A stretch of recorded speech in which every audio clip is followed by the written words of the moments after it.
Shalom, saudara-saudara yang terkasih.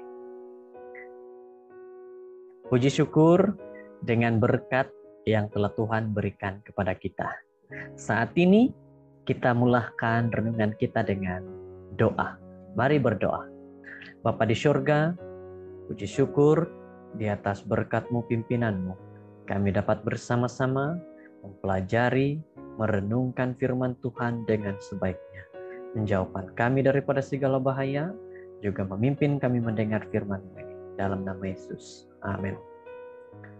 Judul daripada firman Tuhan pada saat ini adalah kamu jenis orang yang bagaimana?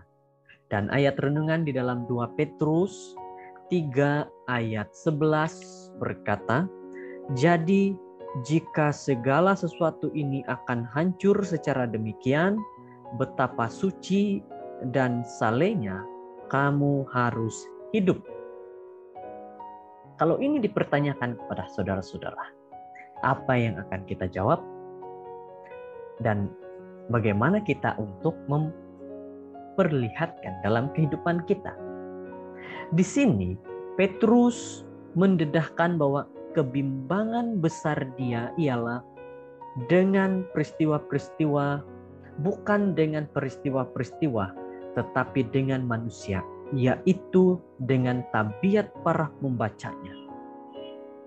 Dia telah menerangkan secara terperinci mengenai peristiwa-peristiwa akhir zaman untuk membawa mereka kepada keperluan mendesak akan kesucian. Dan sekarang menumpukan selebihnya daripada suratnya untuk menekankan keperluan ini kepada mereka. Saudara-saudara, pernahkah kamu merasa seolah-olah seperti adalah lebih mudah untuk bersikap dengan orang yang tidak dikenali daripada dengan mereka yang tinggal bersamamu? Nah, bagaimana saudara-saudara? Kenapa perkara ini terjadi? Mengapa begitu? Mengapa dengan orang-orang yang sepatutnya kita bercakap, paling penuh kasih dan bertindak penuh kasih, seringkali harus melihat yang paling buruk dari kita? Secara relatif adalah lebih mudah untuk bersikap menyenangkan di sekeliling orang-orang yang tidak dikenali. Sekurang-kurangnya untuk suatu waktu adalah tidak sukar untuk menjaga sikap kita di sekeliling mereka, dan lagi pun kita mempunyai reputasi untuk ditegakkan. Saudara-saudara, jawab soalan ini dengan jujur. Ada pertanyaan yang kita harus jawab pada saat ini. Apakah yang orang lain akan pikir jika mereka boleh mengintip ke dalam rumahmu sepanjang hari? Nah, apa jawaban kita? Adakah kamu akan mahu mereka mendengar bagaimana kamu bercakap dengan pasangan serta anak-anakmu? Kebenarannya ialah bahwa malaikat-malaikat yang tidak kelihatan melihat di dalam rumah kamu. Yesus melihat dan mendengar juga. Dan begitu juga dengan anak-anak kita. Kita mungkin tidak terlalu memikirkan mengenainya, tetapi anak-anak kita melihat kita sepanjang masa. Nasihatnya pada saat ini bagi kita sebagai ibu bapa, di rumah kita ada orang yang bersama-sama, ada yang melihat kita. Anak-anak melihat setiap perbuatan, tingkah laku, perkataan, percakapan kita. Jadi apa yang akan kita perlihatkan kepada mereka? Mereka, anak-anak, melihat dan mendengar, dan juga begitu juga mereka akan tahu apa yang kita lakukan. Kita mungkin tidak terlalu memikir mengenainya, tapi inilah dikatakan bahwa anak-anak itu melihat.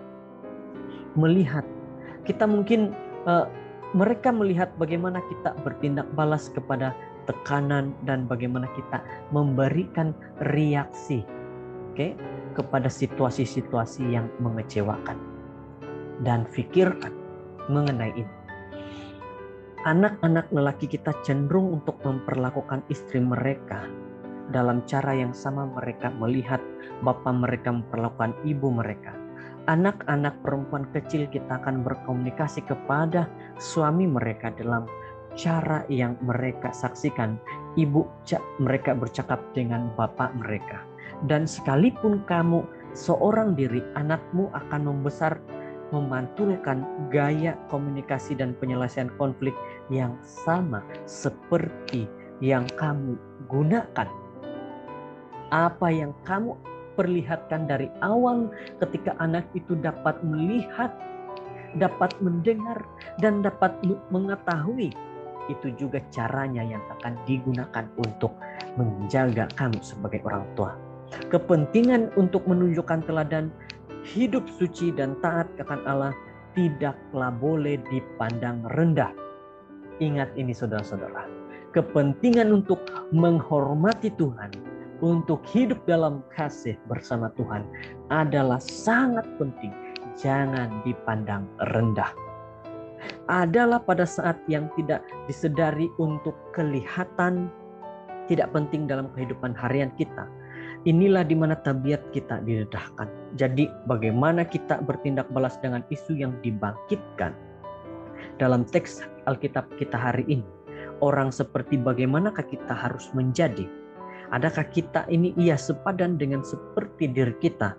Atau adakah kita perlu mengubah sesuatu? Mari kita lihat, kita sadar apa yang harus kita lakukan di dalam kehidupan kita.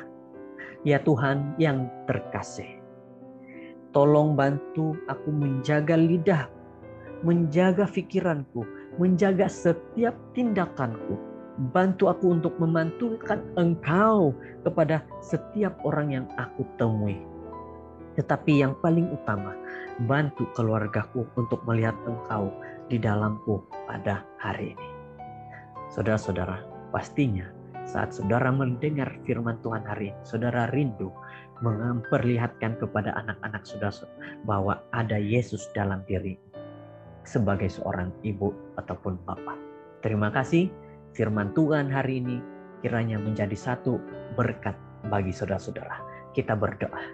Tuhan di surga, Tuhan yang penuh kasih, kami berdoa bersama-sama bersungguh-sungguh berterima kasih karena nasihat Tuhan melalui renungan ini yang memperingatkan kami seperti orang apa, bagaimana sikap kami, dan apa yang kami harus lakukan saat di rumah maupun di luar rumah. Terima kasih ya Bapak, karena menegur kami, mengajar kami, dan memberikan kami nasihat. Inilah doa kami bersyukur dalam nama Yesus.